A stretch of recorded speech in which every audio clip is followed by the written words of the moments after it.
আমার নাম রিনা। আমার স্বামী দেখতে শ্যামবর্ণ এবং তার চেহারাটা একেবারেই সাধারণ ছিল, যা আমার চোখে কুৎসিত বলে মনে হতো। তাই তিনি আমার কাছাকাছি এলেই আমার মনটা বেতৃষ্ণায় ভরে উঠত।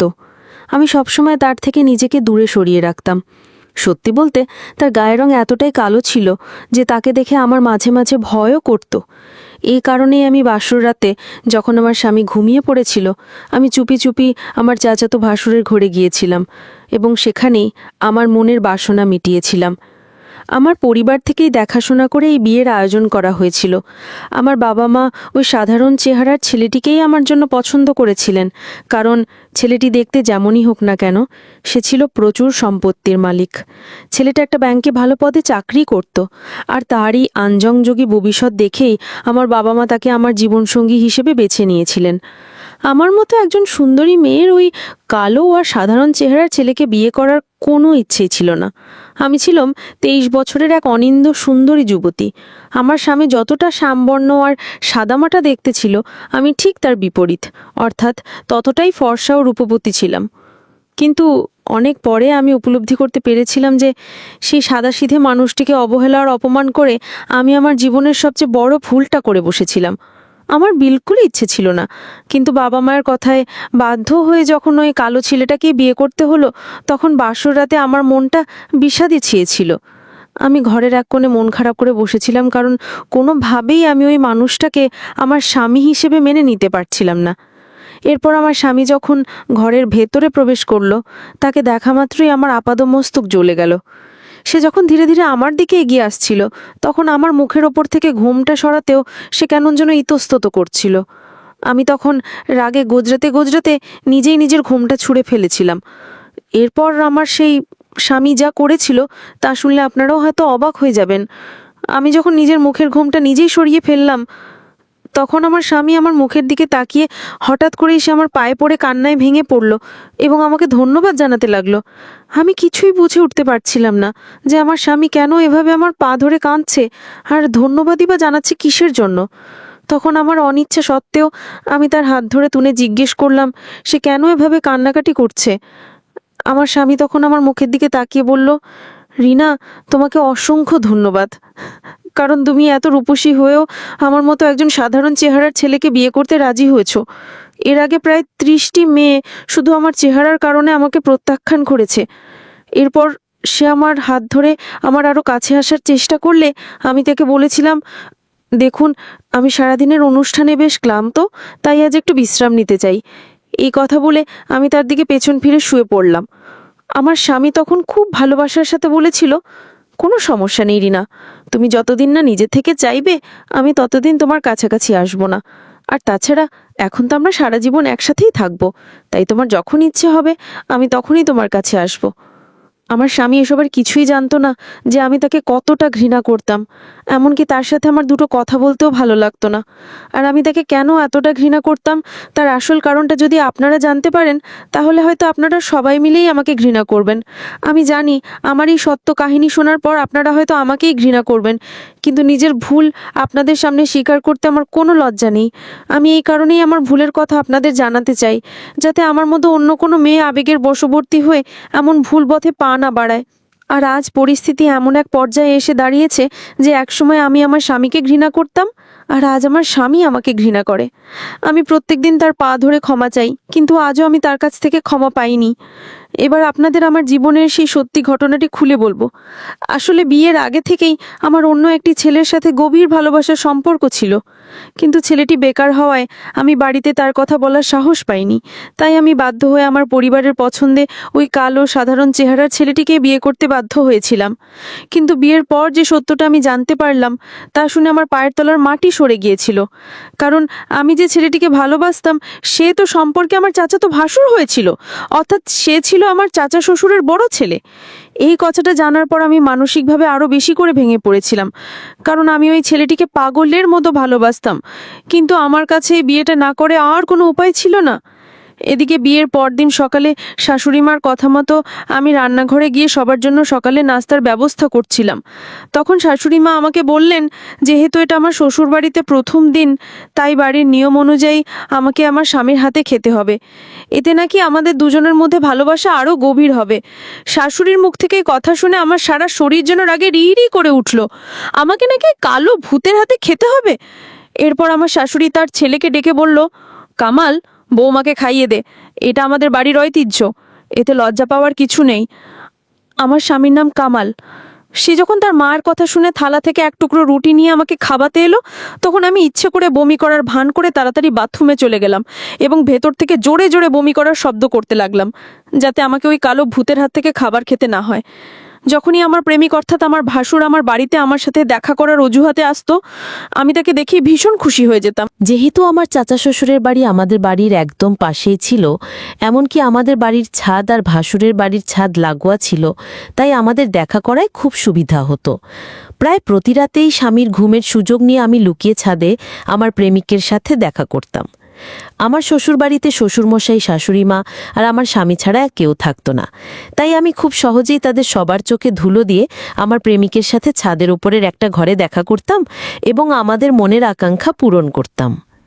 বিয়ের পর থেকে যখনই আমার স্বামী আমার কাছাকাছি আসার চেষ্টা করত, আমি কোনো না কোনো অজুহাত দেখিয়ে তার থেকে দূরে সরে যেতাম।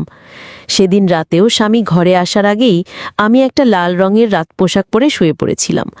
হয়তো আমাকে ওই পোশাকে দেখে আমার স্বামী নিজেকে আর সংযত রাখতে পারেনি। সে আমার কাছে এসে আমার হাতের ওপর নিজের হাতটা রাখল এবং খুব আদরের সাথে আমার মাথায় হাত বোলাতে শুরু করলো। তখন ভয়ে আমার চোখ খুলে গেল। অন্ধকারে আমার স্বামীর শ্যামবর্ণ মুখটা দেখে আমি ভয় চিৎকার করে উঠেছিলাম। আমার চিৎকার শুনে আমার স্বামী ঘাবড়ে গিয়ে ঘরের আলো জ্বালিয়ে দিল। সে লজ্জা পেয়ে আমার কাছে এসে বলল, আরে রিনা, তুমি এভাবে চিৎকার করছো কেন? তখন আমি তাকে অপমান করে বললাম, প্রথমত তোমার চেহারাটা ভূতের মতো, তার উপর অন্ধকারে হঠাৎ আমার সামনে চলে এলে তো ভয় পাবই। আর তাছাড়া আমার এসব আধিক্যতা একদমই ভালো লাগে না, তাই তুমি আমার থেকে দূরে থাকবে, আমার কাছে আসার একদম চেষ্টা করবে না। আর কথায় কথায় আমাকে ছোঁয়ার কি আছে? দূরে দাঁড়িয়েও তো কথা বলা যায়।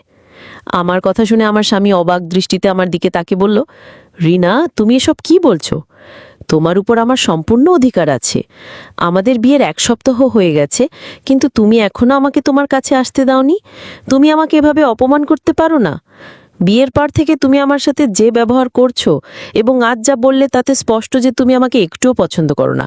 তাহলে তুমি আমাকে বিয়ে করতে রাজি হয়েছিলে কেন? স্বামীর কথা শুনে আমি রেগে গিয়ে বললাম, তোমার মতো একটা কালো ভূতের সাথে আমি কখনো বিয়ে করতে চাইনি। কেবলমাত্র আমার বাবা মায়ের জেদের কারণে আমি তোমাকে বিয়ে করতে বাধ্য হয়েছি। আমার সব কথা শোনার পর আমার স্বামী এতটাই কষ্ট পেয়েছিল যে সে চুপচাপ স্নানঘরে ঢুকে দরজা বন্ধ করে দিল এবং ভেতর থেকে আমি ঘষার আওয়াজ পাচ্ছিলাম। পরে জানতে পারি সে গা ঘষার জন্য ব্যবহৃত ছোবড়া দিয়ে নিজের মুখ ঘষতে শুরু করেছিল, তার গায়ের রংটা যদি একটু উজ্জ্বল হয় এই আশায়। ওই মুহূর্তে আমি বুঝতে পেরেছিলাম যে আমি তাকে অপমান করে ভুল করেছি, আর সেই যদি এই কথাগুলো আমার বাবা মাকে বা তার বাড়ির লোককে বলে দেয় তাহলে আমি বড় সমস্যায় পড়ে যাব। তাই আমি আবারও তার সাথে ভালোবাসার নাটক শুরু করলাম।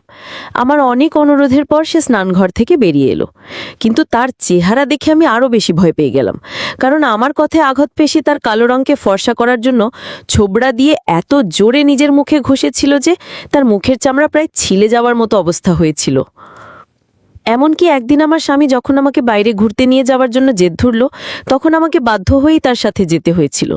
সে আমাকে শহরের এক নামকরা হোটেলে নিয়ে গেল, যার সাথে একটা সুন্দর পার্ক ছিল।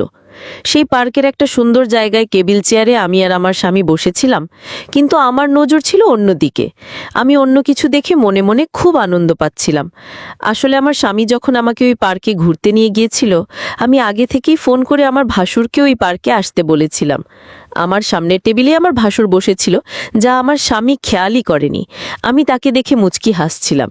তারপরে আমার স্বামী আমার পাশের চেয়ারে এসে বসে আমার ঘাড়ে হাত রাখতেই আমি খুব বিরক্ত হয়ে সবার সামনে চিৎকার করে তাকে অপমান করে বললাম, কেন তুমি বারবার আমার গায়ে হাত দেবার চেষ্টা করছো?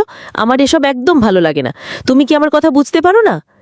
আমি যখন চিৎকার করে আমার স্বামীকে অপমান করছিলাম, তখন আশেপাশের লোকেরা আমাদের ঘিরে ধরেছিল। তাদের মধ্যে কিছু লোক এটা ভেবেছিল যে আমার স্বামী হয়তো আমার সাথে কোনো অসভ্য আচরণ করার চেষ্টা করছে, তাই তারা তাকে মায়ার জন্য এগিয়ে আসছিল।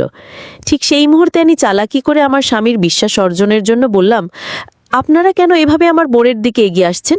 উনি আমার স্বামী। তখন ওই ভিড়ের মধ্যে থেকে একজন লোক হেসে বলল, ম্যাডাম, আপনি এত সুন্দরী আর এই কালো কুৎসিত লোকটা আপনার স্বামী? এটা তো অবিশ্বাস্য। আমি তখন লোকটাকে বললাম, মানুষের রূপ দেখে নয়, গুণ দেখে বিচার করা উচিত। আর খবরদার আমার স্বামীকে কালো বলবেন না। আমার স্বামী কালো হলেও সে আমার কাছে অমূল্য রত্ন। আমাদের দুজনের মধ্যে সামান্য ঝগড়া হয়েছে, তাই আমি ওর উপর রাগ দেখিয়েছি। আপনারা এখন এখান থেকে যেতে পারেন। আমার কথা শুনে পার্কে উপস্থিত লোকের আবার নিজ নিজ কাজে ব্যস্ত হয়ে পড়ল। সেদিন যখন আমরা বাড়ি ফিরে এলাম, তখন আমার স্বামী আমার হাত ধরে আবেগের সাথে বলল, রিনা, আজ তুমি জনসাধারণের সামনে আমার সম্মান যেভাবে রক্ষা করেছো, তাতে তুমি আমার বিশ্বাস পুরোপুরি জিতে নিয়েছ। আমি স্বপ্নেও ভাবিনি যে আমি তোমার মতো একজন বিশ্বাসযোগ্য জীবনসঙ্গী পাবো। তুমি আজ প্রমাণ করে দিয়েছো যে আমি তোমাকে পেয়ে কতটা ভাগ্যবান। তাই আজ আমি তোমাকে এমন একটা উপহার দেব যা তোমার অবশ্যই পছন্দ হবে। এর আগের উপহারটা তো তোমার পছন্দ হয়নি, কিন্তু আজকেরটা দেখে আমি নিশ্চিত যে তুমি খুব খুশি হবে। আসলে বিয়ের 2 দিন পর আমার স্বামী আমাকে একটা দামি কালো রঙের মোবাইল ফোন উপহার দিয়েছিল। তখন আমি তাকে এটা বলে অপমান করেছিলাম যে তুমি নিজে যেমন কালো, তোমার পছন্দের জিনিসও কালো। আমার এই কালো ফোন একদম পছন্দ নয়। স্বামীর কথা শুনে আমি বুঝে গিয়েছিলাম যে সে আমাকে কোনো বড় উপহারই দিতে চলেছে। এরপর সে আমাকে যা উপহার দিল তা দেখে আমার পায়ের তলার মাটি সরে গেল। কারণ আমার স্বামী আমার উপর সম্পূর্ণ বিশ্বাস করে তার জীবনের সবচেয়ে মূল্যবান জিনিসটা আমার নামে করে দিয়েছিল। সে তার বহুদিনের জমানো টাকা দিয়ে শহরে 60 লক্ষ টাকার একটি ফ্ল্যাট কিনেছিল। আমার প্রতি বিশ্বাস আর ভালোবাসার নিদর্শন হিসেবে সে তার স্বপ্নের সেই ফ্ল্যাটটি আমার নামে রেজিস্ট্রি করে দিয়েছিল।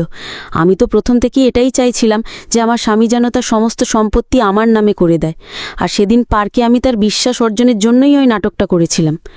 আমার স্বামী যখন আমাকে বিশ্বাস করে তার সবচেয়ে মূল্যবান সম্পত্তি আমার নামে করে দিল, তার পরদিন সকালেই বাড়ির সকলে ঘুম থেকে ওঠার আগে আমি আমার ভাসুরের হাত ধরে সেই বাড়ি থেকে পালিয়ে এলাম। কিন্তু ভাসুরের সাথে পালিয়ে যাবার 1 সপ্তাহের মধ্যেই আমার এমন অবস্থা হলো যে আমি না পারলাম ঘরের হতে, না পারলাম ঘাটের। কারণ আমার প্রেমিক অর্থাৎ আমার ভাসুর আমার বিশ্বাসকে কাজে লাগিয়ে সেই ফ্ল্যাটটি নিজের নামে লিখিয়ে নিয়েছিল। আমি যেহেতু তাকে খুব ভালোবাসতাম, তাই আমি আমার স্বামীর দেওয়া ফ্ল্যাটটি তার নামে করে দিয়েছিলাম। কিন্তু কাগজপত্রের কাজ শেষ হতেই সে আমাকে ধাক্কা দিয়ে সেই ফ্ল্যাট এবং তার জীবন থেকে বার করে দিল। যেমন আমি আমার স্বামীকে প্রতারণা করেছিলাম, ঠিক একইভাবে আমার প্রেমিকও আমাকে ব্যবহার করে ছুঁড়া খেলে দিল। সেদিন আমি বুঝতে পেরেছিলাম যে আমার স্বামীর চেয়েও অনেক বেশি কুৎসিত মানসিকতার ছিলাম আমি নিজে। আমার প্রেমিক যেহেতু বেকার ছিল, তাই আমরা দুজন মিলেই এই পরিকল্পনাটা করেছিলাম যে আমি আমার স্বামীর সম্পত্তি হাতিয়ে নিয়ে তার সাথে পালিয়ে যাব। কিন্তু আমি স্বপ্নেও ভাবতে পারিনি যে যে ছেলেটির জন্য আমি আমার স্বামীকে এত ঘৃণা করতাম সে কোনো দিন আমাকে ভালোই বাসেনি। সে শুধু আমার মাধ্যমে আমার স্বামীর সম্পত্তি দখল করতে চেয়েছিল। এরপর আমি নির্লজ্জের মতো আবার আমার স্বামীর কাছেই ফিরে এসেছিলাম।